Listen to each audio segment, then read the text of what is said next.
Good morning and welcome to Kramer's Corner with the daily technical update. It is the 15th of October and today we'll start with S&P 500. There will be no single stocks in this one since I just did a US semiconductor update that you can watch in the Global Equities channel that I also have. So check that one out. There is the most traded US semiconductors. So we will look at S&P 500 to begin with here. And as you can see, we got a new all-time high, reaching 200% of this little correction there at 58.60. However, there is no divergence on the RSI. It has been traded out. It has taken out the previous peak of the value there on the RSI. So now there's no RSI divergence, indicating we are likely to see higher levels on S&P 500. There's potential up to the 618 projection of this little correction there. That could take us higher to 5,918, potentially higher since there is also no divergence. We can also, if we say, well, we also had a correction around here, and then we can see where it actually is. Well, we reached the 176.4 above that, and there's 200% is at 5,900 just below here. And let's just add just a little bit so we can see it better to what's actually going on and remove all these here. And this is what you can do also, because this is an educational video. You can do exactly the same. So we can see here that the corrective phase here took it up to 138.2 projection of this corrective phase, just a little bit of it. Then we have a setback, and now we are above 176.4, and we could push up to around 5,000, possibly higher. On the Nasdaq 100, well, also a bullish day yesterday, but we are not at the all-time highs just yet. But we could reach that, and so we can see here, actually after this correction here we had in late September, it actually gives energy to 161.8 projection of that at 20,675, which is also very close, within few pips from the all-time highs here. So I think that will be reached within a couple of days. If it slides back and take out 20,000, well, this entire bullish picture has been changed. EUROSTOXX 50 was pushed higher yesterday, which was a surprise as we talked about it in Monday session. After closing above 5,000, I think we will see it pushed towards 5,077 and possibly also 5,100, maybe even testing all-time highs. We are in a positive sentiment, and RSI is showing that for now. So expect a push higher. Of course, they can always come. We can always see some corrections. DAX new all-time high close above 19,491.92 and 5,500, which we talked about. There's now potential up to 19,713, maybe even 19,850. There is a little bit of divergence, however, on the RSI, but if it takes out that this blue line here, well, then that has been cancelled. So keep an eye on the next couple of days. I think we will see it pushing higher. Again, this is not advice or a recommendation. It is how you can use these levels here. And levels are on the Amsterdam index. Really took off yesterday. However, it's interesting that the RSI only just closed above 60 threshold here, 60.03. So really marginal, but we are in a bullish trend, and I think we'll test a 927 maybe during Tuesday session or Wednesday. If it does close above, well, then there's potential up to the all-time highs here, just below 950. If it slides back below to close below 908, well, then this bullish picture has been shattered and demolished. The CAC 40 is trying to keep up, but it's really struggling. However, RSI is in a positive sentiment. If it can get back above 60 threshold, then I think we'll see CAC 40 trying to push towards 77.25 resistance. And if it can close above that, well, then there is potential up to 7,900. But 74.64 is still a key support. Keep an eye on that. The Swiss market, SMI 20, actually closed above 12,250 and is now in a confirmed bullish trend. However, for further confirmation, I want the RSI to close above 60 threshold, and it didn't do that. If it does, well, then there's potential up to previous all-time highs here, and maybe even higher. If it slides back and closes below 12,119, then this bullish picture has been demolished.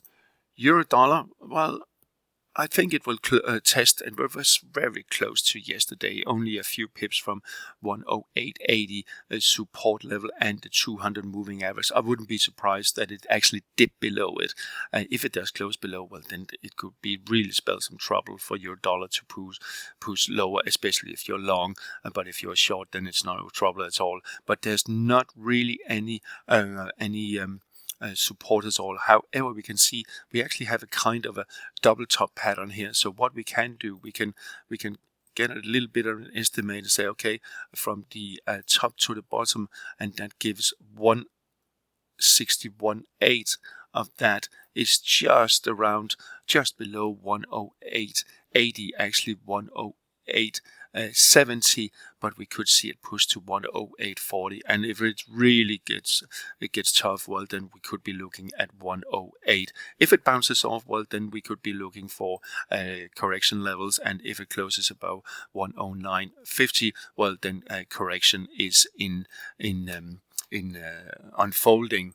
Euro sterling sliding lower. Let's just resizing here. They're likely to test very close to test D83.40, and I think it will slide lower in the coming days and weeks, especially if we get the RSI to close below 40 threshold. If it does that, well, then expect the 83.10 and 83 also being tested after Euro sterling got rejected here at the 786 retracement. I think we will see it push lower, and if we're looking at the broader picture on the weekly, going to see what's actually going on. If it takes out these lows there, well, then at 83.10, well, then there's no support until 82.30. And on cable sterling dollar, well, it is trying to find some grounds here around 130. RSI is still above 40 threshold, so we are still in a positive sentiment, and we could see a bounce towards the 38.2 retracement at 131.76, maybe a little bit higher, but it will be a little bit of a struggle. If it does close below 130, well, then we could see a push lower in the coming days, and especially if we get the RSI to close on below 40. So that is the key levels to look out for cable. Dollar yen closed yesterday above 149.40. Resistance RSI was already in a positive sentiment. There could be potential up to 151.85. It will be a struggle, as we can see the 100 coming down here, crossing over the 200 moving average. It is not a death cross, but it's because the 200 is actually rising. So it's just a crossover. So it's not as strong as it could have been. So, but there is potential up, maybe even up to 153.30. Let's see if it slides back lower here below the 149 again, and especially if it takes out 147.20, then downtrend is to resume. The euro yen, well, it's fairly boring at the moment. 164 needs to break above that. We need to have the RSI back above 60 threshold. I mean, I have repeated myself for about a week now, but still, it is good to have repeated, so we remember these levels. And 161 on the downside. If it takes out that, well, then a downtrend is likely to resume. Also, yen, more or less the same picture. We are in a slightly bullish trend, but it's really struggling. We actually had a bearish engulfing here that it took out the previous days of trading. So if it slides back below, and I would actually say below 99, well, then 98 is under pressure, and that would be key. A close below that, well, then downtrend is to resume. Above 101.77, 101.80, well, there is some strong resistance here around the 61.8 and 102. So it could be a little bit of a struggle, so I would be very cautious. You also have the 100 moving average kind of putting a lid on it there. The sterling yen also struggling around the 100 moving average, and the 196, it really needs to break above that. I think it could do that. As we can see here, RSI is telling us it could do that. But let's see if it slides back below 193, well, 191.70 could come under pressure, and it's all game over. 89.50. Below that, then we are back in a bearish trend. It has formed this double bottom-like pattern, but it's really irregular with all this noise going on, so it will be a struggle. But if it takes out 196, then there's potential up towards 190, 200. Aussie dollar seems to be bouncing around the 67, but let's see, it's not just confirmed yet. And if we just zoom in a little bit, we can see that it has tested it here twice now. If it takes out, and I will actually do this for myself if I was trading, I'm not trading it, but I will say if it takes out 67.60, then we are likely to see a push towards 68, which is really key level. It's a 38.2 retracement, but it's really key resistance. At close above, well, then I think we'll see it pushing towards 69 again. Then the correction is over. RSI is still in a positive sentiment, and if RSI then move back above 60 threshold, well, then we are up here all of a sudden. If it does close below 40 threshold, we are in a negative sentiment, and also if combined with Aussie dollar pushing below and close below 67, so keep an eye on the 67 level. Dollar Canada are really on the move.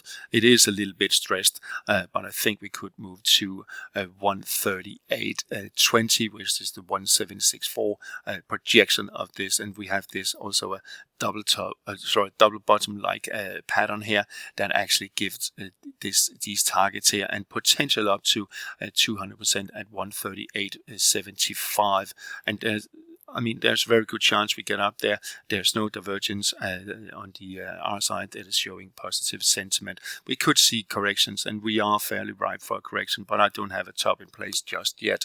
Sterling Canada pushing higher, as we can see, after this correction, and we are pushing towards the previous peak there. And what I will do, I will actually add a Fibonacci retracement so we can actually see where are the levels that we should look out for.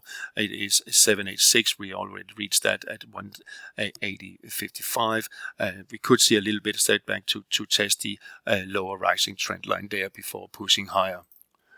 Euro-Swiss bounced off its lower rising trend line, but it is still in this triangle-like pattern, symmetrical triangle-like pattern that it really needs to break out for any direction. So keep an eye on those levels. If it does that, these two trend lines here are key, and then 95 will be key, and 93 to the downside. Dollar Swiss actually broke bullish or continued the bullish trend yesterday, and confirmed by the RSI closing above 60 threshold.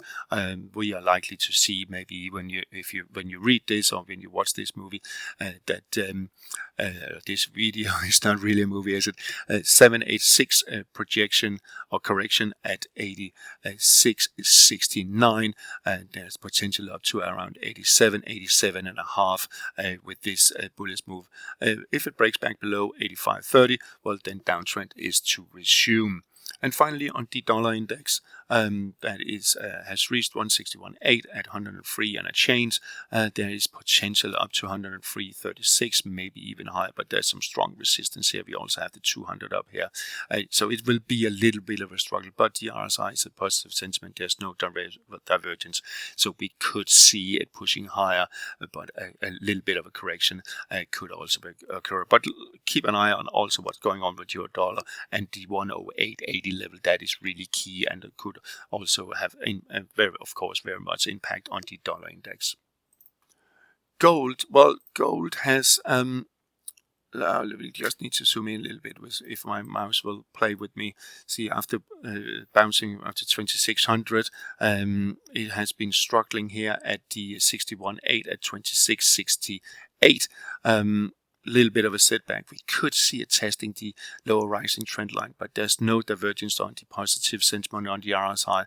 If it takes out 2668, well, then I think we'll see gold making a new all-time highs around the 2736, 2750, maybe even in the coming days. But 2600 is really the key support level. If it takes out that, well, then all bets are off, and we are in for a larger correction. Silver can't really make its mind up. Should it make a deeper correction or should it push higher? Look out if it takes out 30 165 to the upside here, then I think we'll see a push higher. And if it takes out 30.10, well, then we are looking at 29.70, maybe even lower. And copper, finally, copper, if we're talking metals, I think we'll see a correction down to the 61.8 at 432.60, maybe all the way down to 420, but I'm not quite sure about that yet. But you shouldn't rule it out during these volatile markets here. But then I think it's it, and we will see it bouncing back. Quite some movements also in the crude oil market. WTI sold off yesterday and is currently testing that little spike down there. I will say that will be a key level, 71.53. Closing below that, well, actually spiking below that, then we'll test the falling trend line. If it moves back below that one, and if we get the RSI back below 40, then we are back in a bearish sentiment and bearish move. If we are bouncing from here, we could still be stuck in this range here between 71 and up to 78.5. The Brent crude oil, more or less the same picture as you can see here. It's actually around the 75.15. Breaking below there, well, it's still possible that we could see a move down to 786 retracement at 72.32, and then it is bouncing. But if it's also bouncing now, it's really hard to read at the moment. So I would stay really cautious doing something here. We could bounce back and be caught in this range here that we have been talking about for the past few days. The US 10-year Treasury yield is touched the 414 resistance and 786 retracement of this wedge-like pattern here, and I think we will see a correction, maybe down to possibly only down to 4%, but there is a risk down to the 38.2 retracement at 393. However, we are in a bullish trend, and if it closes above 414, 415, well, then I think we'll see it push up towards 429, 430. But I think we'll start with a little bit of a correction. The 2-year already had a little bit of correction, and maybe that was it, and it didn't get all the way down to 380 at the 38.2 retracement. If it takes out 4%, well, then it will also possibly take out 406 and push up to the 420. I mean, I don't really have any resistance levels in this area here. So what we can do, we can get a bit of an estimate and say, well, okay, if this is the push, well, then there could be potential up to 428.29, maybe even 437. But that is, I think that will take a little bit of a while. But again, if we close above 406, then that is the potential. But I think we'll see a correction here in the coming days down to around 380 before we see the next upwards moves. All right, that's all for today. Have a nice day. Talk to you again tomorrow.